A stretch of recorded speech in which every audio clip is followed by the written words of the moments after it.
अध्याय 22 औद्योगिक विवाद विधेयक। डॉक्टर भीमराव अंबेडकर, बम्बई नगर। अध्यक्ष महोदय, मैं इस विधेयक के प्रथम वाचन का विरोध करता हूँ। मैं जिन व्यवस्थाओं के अधीन इसका विरोध करने का प्रयत्न कर रहा हूँ उनके प्रति मैं पूरी तरह सचेत हूँ। मुझे खेद है कि जिन्होंने इस विधेयक पर मुझसे पहले विचार व्यक्त किए थे, उनके भाषण के समय मैं यहाँ उपस्थित नहीं था। यह एक ऐसा दुर्योग है जिससे मैं दुर्भाग्यवश बच नहीं पाया। मैं किसी अन्य कारणवश यहाँ न आ सका और मैं अपने पूर्ववर्ती वक्ता द्वारा प्रस्तुत तर्कों को सुनने का लाभ न उठा सका।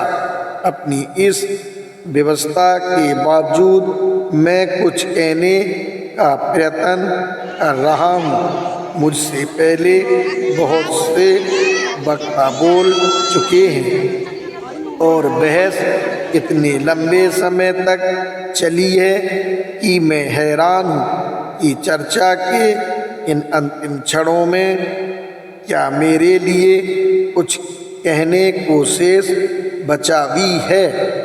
लेकिन फिर भी मैं साहस कर रहा हूँ।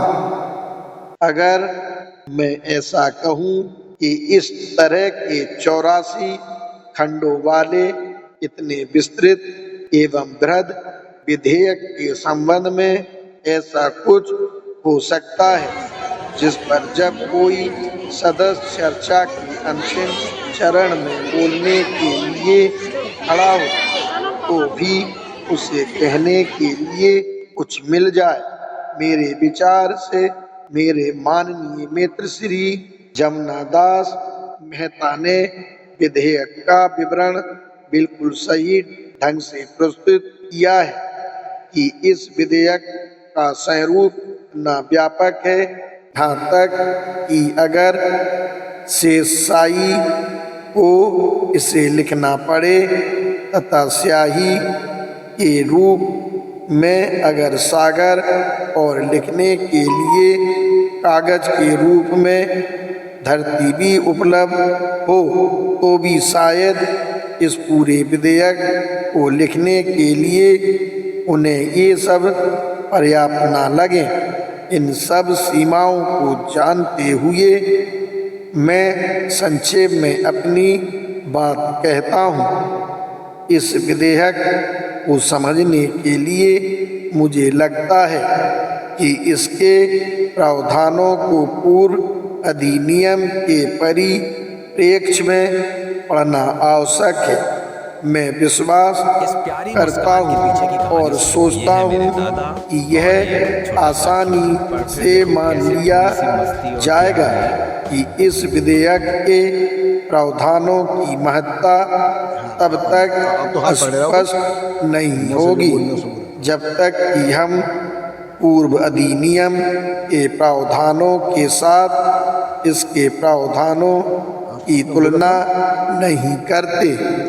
विधेयक का आखिरी खंड यह पूर्णतः स्पष्ट करता है कि यह विधेयक 1934 के बम्बई श्रम विवाद समझौता अधिनियम का स्थान लेने वाला है और इसलिए मुख्यतः विचारणीय प्रश्न यह है कि प्रधानमंत्री ने जो इस विधेयक के प्रभारी हैं, इस विधेयक को प्रस्तुत करने से पूर्व क्या परिवर्तन के लिए कोई आधार तैयार किया है जिसको 1934 का अधिनियम समझौते के लिए व्यवस्था प्रदान करने के आशय से बनाया गया था।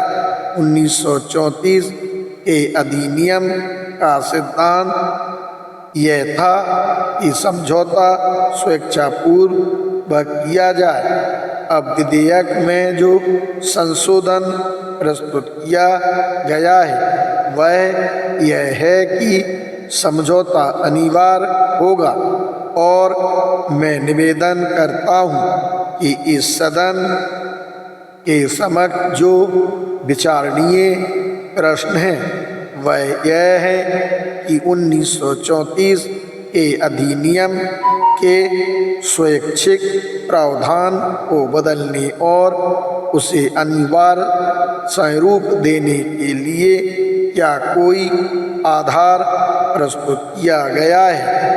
अब वर्ष 1934 और तत्कालीन परिस्थितियों को एक ऐसे मानदंड के रूप में लेते हुए जिसके द्वारा अनिवार्यता प्रस्तावित करने की आवश्यकता को आंका जा सके, मैं उन कतिपय तथ्यों का उल्लेख करना चाहता